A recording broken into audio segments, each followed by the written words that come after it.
Howdy, howdy, howdy, my name is Anachi Sasuke, and welcome back to Let's Read the SP Foundation Wiki. In the last episode, we read... where did they go?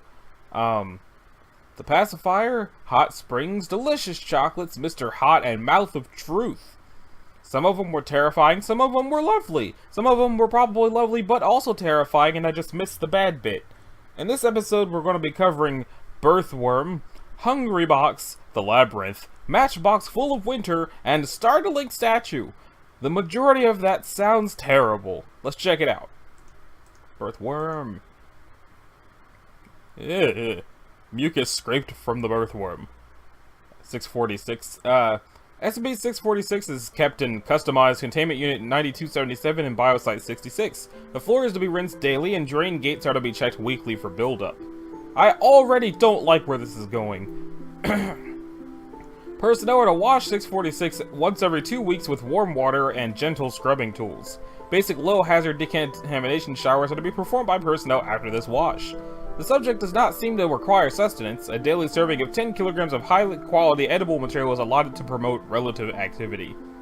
All species of offspring are to be examined and logged. If any presiding researchers identify offspring they deem worthy of further research, personnel are to follow appropriate protocols. All unwanted offspring are to be immediately destroyed. The birthworm is a large, translucent, gray, bloated creature measuring roughly 5.6 meters in length, weighing 3,400 to 3,700 kilograms. At one end of its body is the approximation of a torso with a prominent ribcage and a wide, round head.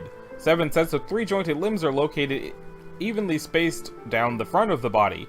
A long series of udder-like organs are located between these limbs. The body tapers to a blunt point with a cloaca-like orifice, the entire frame heaving and shuddering irregularly. Ugh. The shadows of various internal organs, lungs, hearts, and a digestive tract, can be seen through the birthworm's flesh. The flesh is quite smooth and malleable, and a clear, harmless mucus constantly oozes from its skin. The birthworm is constantly producing unrelated infant organisms. For the purposes of this document, the birthworm is in a state of giving birth. When one infant creature has been born, another will appear within the birthworm, and the birthing process will begin again. Births do not seem to cause it any discomfort, and all offspring are completely unremarkable apart from their anomalous origin. Interestingly, oviparous animals such as birds and fish are born whole, outside of an egg. There's no logical order behind what species of animal will be born next. It seems that absolutely any multicellular animal that has ever existed on Earth can be birthed by the birthworm. It is unknown how the birthworm is producing these infants at this time, as there is no gestation period between births. The current intake of material by the birthworm cannot account for the mass of the infant animals or its constant slime discharge. Research is pending. The birthworm shows no signs of sapience and is mostly docile unless actively provoked. And here's a sample of the birthworm's birth log 5122B blank blank 19 something. So, it has given birth to... note, all offspring are destroyed unless otherwise stated. I assume that's western diamondback rattlesnake. A gray wolf. Wait, is this in one day? Okay, alright. Rattlesnake. 20 minutes later, a gray wolf. 7 minutes later, an owl. 9 minutes later, a boa constrictor. And then 3 minutes later, some species of anglerfish. 10 minutes later, unknown animal. Retained for study, deceased internal collapse. About 15 minutes later, a freaking mammoth. Genetic material collected for 2082 research. A common chimpanzee. A dinosaur. And a European badger. An unknown aquatic invertebrate terminated immediately by present personnel. A male lion. A trilobite.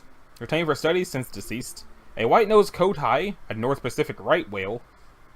An unidentified purple gelatinous mass. A giraffe. A common raven taken for use in ongoing 1505 research. A common carp. An unknown bird, possibly Forest Racidae. Retained for study since deceased. Unknown eupterid. Retained for study since deceased. Unknown male, possibly Xenarthra. Stillborn. Expunged. Unknown Dromaeosauride. Retained for study. Human female. Retained for study. Unknown placoderm, possibly Dunkleosteus. Stillborn. 3 horned chameleon. Gar. Nar! Unknown fish, unique jaw structure, no match to any species on record. A drill. Okay, a mandrill. Unknown terrestrial invertebrate. Fish-eating bat. A puppy, possibly a beagle. Unknown hominid. Retained for study, deceased of illness. Unknown curved nautiloid. unknown gull, a black rat, and an Irish elk.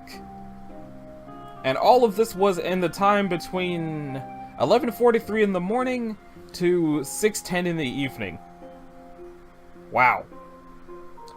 Wow. Okay, so next up is the Hungry Box. Is it a box that eats people? I'm about to say, that's probably Euclid, because as long as you don't put anything in the box, you should be fine, probably. Don't let the Hungry Box eat you. SCP-647 is contained in a standard 6... Where did I get 6 from? A standard 3 meter by 3 meter biological holding cell. 647 is to be monitored continuously via video feed. Once per week, a dead, less than 2 days, or fully thawed, cryogenically preserved human body or animal bodies of at least 45 kilograms is to be placed into 647. Right, it says it's contained in a 3 by 3 biological holding cell, but what size is the box?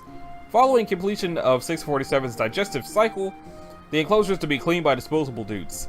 Feeding and cleaning to be supervised by a level 2 staff member. Any changes in behavior, see document 647 are to be recorded in document 647 and reported to the Himbekle supervisor on duty.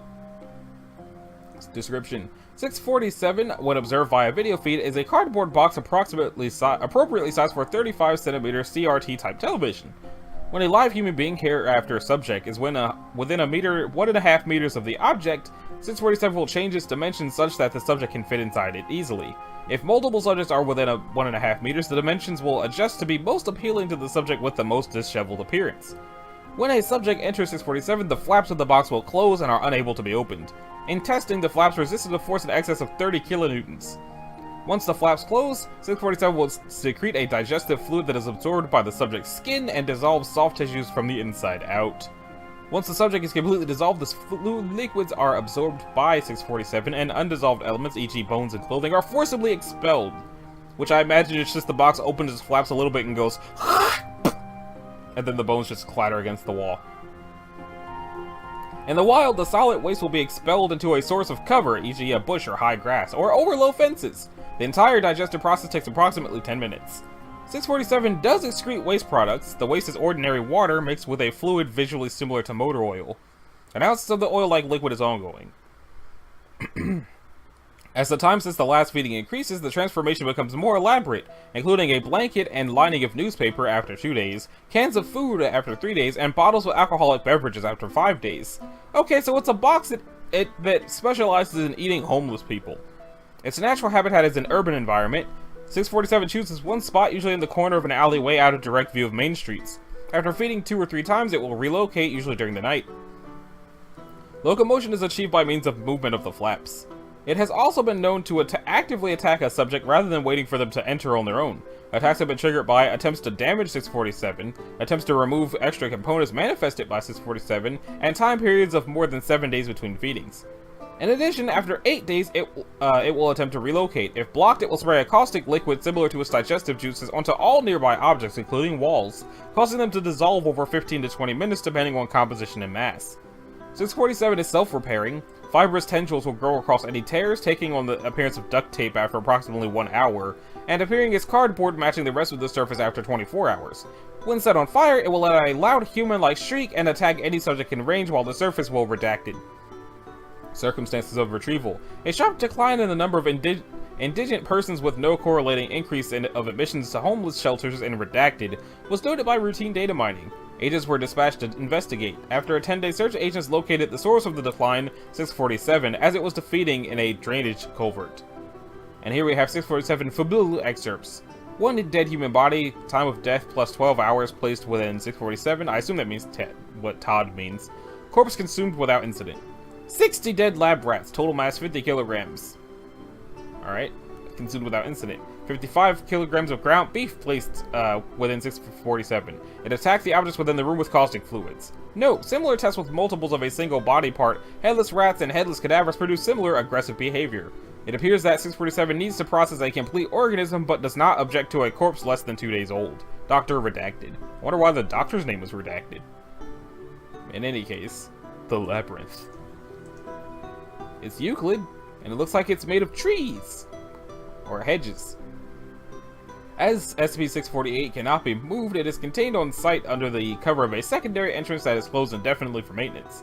At least 2 armed undercover guards disguised as site workers must be on duty at all times. And any individuals attempting to gain access to 648 must be detained for questioning.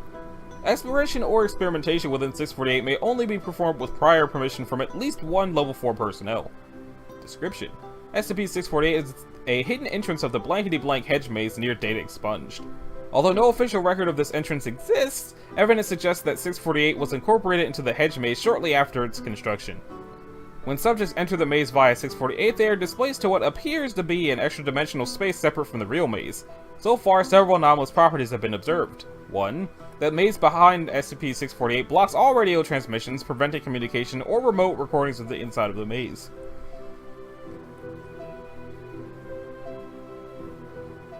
The maze behind 648 has a size inconsistent with the blank hedge maze. Manned exploration attempts have explored over 14 square kilometers of maze without reaching any exit or edge to the maze. The topography and layout of the alternate maze occasionally shifts, with the time between each shift completely unpredictable. The lower time limit of these shifts is approximately 5 days, and the maze has lasted for as long as 50 days without noticeable shifting. These shifts can cut off exit from the maze, trapping personnel inside. The maze is in a perpetual state of twilight, with no discernible sun, moon, stars, or other celestial references. The maze is also shrouded with a constant fog that reduces the visibility to less than 10 to 20 meters. Exploration teams have encountered living creatures within the maze at distances of greater than 2 kilometers from the entrance.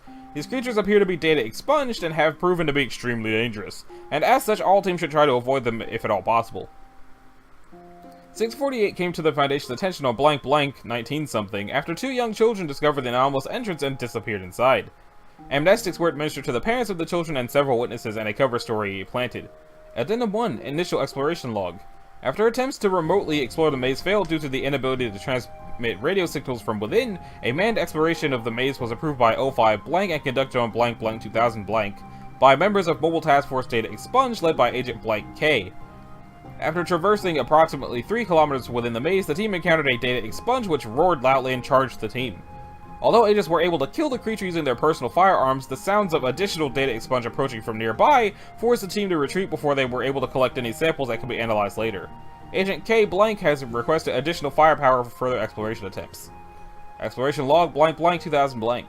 An attempt to scale the wall of the maze was made using disposable dudes.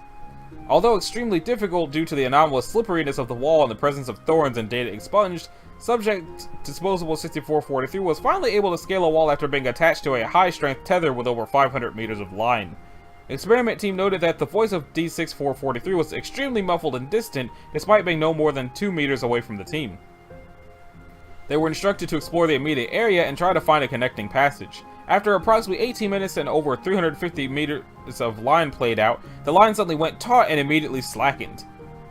When retracted, the line was found cleanly severed and no trace of the disposable dude was ever found. Further attempts to scale the walls of the maze have been suspended pending investigation into possible inconsistent spatial properties. Incident log blank 2000 blank. During a manned exploration attempt, Agent blank M blank was encountered, who had been lost on an unexpected shift during a previous attempt nearly blank months ago. Agent M was disheveled, extremely gaunt, and his equipment and clothing were missing or in tatters. The agent screamed, "You aren't real! None of you are real!" at the exploration team before running deeper within the maze. Team attempted to pursue the agent for approximately 20 minutes before calling off the search and returning. Incident log blankety blank blank. On blank 2000 blank, a breach was reported at the 648 containment station. Upon arrival, agents found that the station had been attacked from the inside. Revised containment procedures are under review, and additional guards are being posted until further notice. Alright. That most certainly does not remind me of the Babe or the Voodoo. It does remind me of goblins, though. Matchbox full of winter. It's safe. Does that mean winter only happens if they strike the matches? Because I've never seen a blue-tipped match before. SCP-649 is to be kept closed in a standard wait a minute. I think this SCP came up in one of the Project Resurrection stories.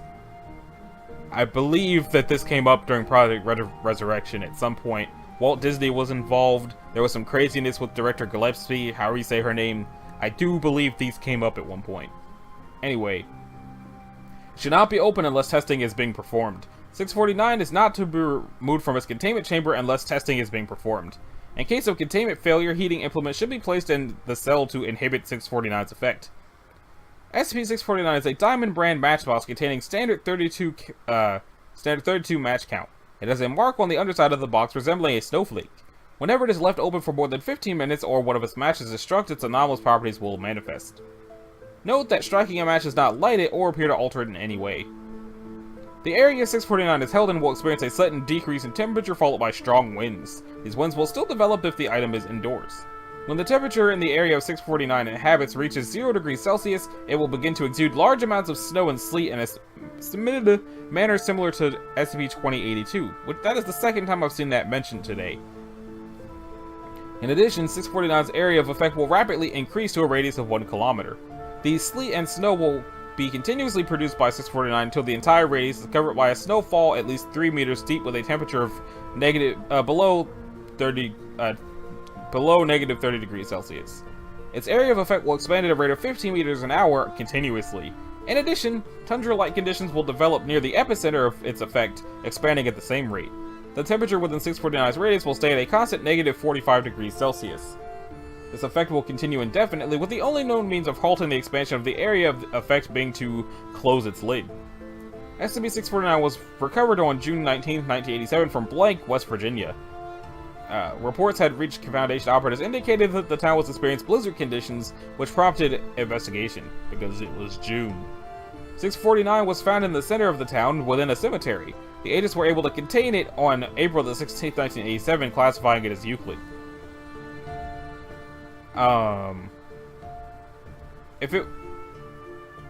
Okay, they contained it on April, but recovered it in June. Amnestics were dispersed to the local citizens, and a cover story blamed the incident on global warming disseminated. Addendum A. 649 was left open for approximately 1 hour and 48 minutes. After 1 hour and 45 minutes, children's laughing could be heard, and a snowball hit Dr. Pena. Silhouettes of small forms could be seen through the fugue. 3 disposable personnel were sent to investigate. When they did not return after an additional 20 minutes, 649 was closed and containment protocol initiated. The disposable dudes have not been recovered. When the tape was replayed, one of the disposable dudes could be seen led by small figures through the walls of the test chamber. Records on the missing personnel indicate all 3, 1 male and 2 female, had had children who had died before adolescence. All testing with such personnel has been suspended. Oh, so they their kids took them away. And that brings us to the startling statue. Gots to love that alliteration. SCP-650 is to be stored in a lockable room with at least 4 meters by 4 meters with comfortable lighting. It must remain under constant surveillance by no less than 3 personnel. Observers are to position themselves so that the SCP and at least 1 additional observer are in their line of sight at all times. Observation via remote methods such as security cameras is permissible so long as concentration is not broken at any time. This method should only be used in case of emergency, however, due to the possibility of accidental loss of sight. Is this the thing? I know what this is. I know what this is because I watched people play the I think I watched Markiplier play the Unity remake of the SCP Containment Breach game, and I think this thing was the one that just follows you around and goes, "Huh!" It doesn't do anything. Let's see if I'm right. SCP-650 is a black statue of a stylized humanoid 167 centimeters tall. Why is it being measured by centimeters? The statue does not possess hands or facial features. The limbs taper off into rounded points, and the head is a smooth surface all around. The default posture while under observation has the statue reaching upwards, head tilted as if facing the sky. Composition of the statue is currently undetermined. Material testing has yielded inconclusive and contradictory results.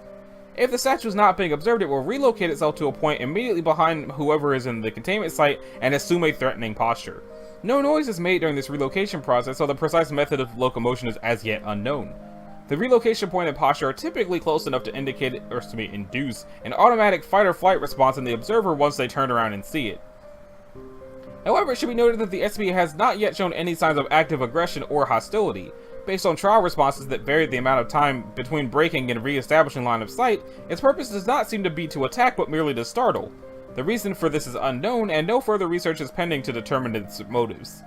While the primary method appears to be triggering a startled reaction via close proximity, the SCP has also shown varied other postures in the presence of observers who have become used to its effect. In the case of these observers, the statue has assumed other postures a comfortable distance away, including reclining on a table, sitting on a chair, and in one instance huddled in a corner as if terrified. Given that the observers who reported these postures also mentioned that they were left feeling uneasy, it is theorized that this may be a secondary method of generating reactions. Addendum: on blank blank blank, the object was upgraded to Euclid class after the statue somehow managed to appear on the other side of Site Blank and manifest directly behind Dr. Blank in his office. Additional observational measures are to be put into place to prevent further incidents. Researchers note: I don't give a flying rat about the budget. Keep this damn thing contained! Turning around in a dim office to see this thing a half-inch away from your nose is guaranteed to take years from your life. And given what we deal with, we don't have many to spare. Okay, so yeah, it is exactly what I thought it was. Because when Markiplier played that video, it spent like half the video just following him around, and then every time he would turn around, it'd be like, ah! Oh, hi! Because, it's basically a mannequin that likes to walk up behind you and go, boo! And he doesn't like mannequins. So anyway, this has been Anachi Sasuke. This is episode 139 of Let's Read the SP Foundation Wiki. In the next episode, we're going to cover the tissue-fusing virus, the meteorological dog, the boomerang, the thunderhorn, and the biological disinformation campaign. So, if you liked it, a like and a subscribe will be groovy. If you didn't, you don't need to do either one of those things, and I will see y'all in the next one. Later!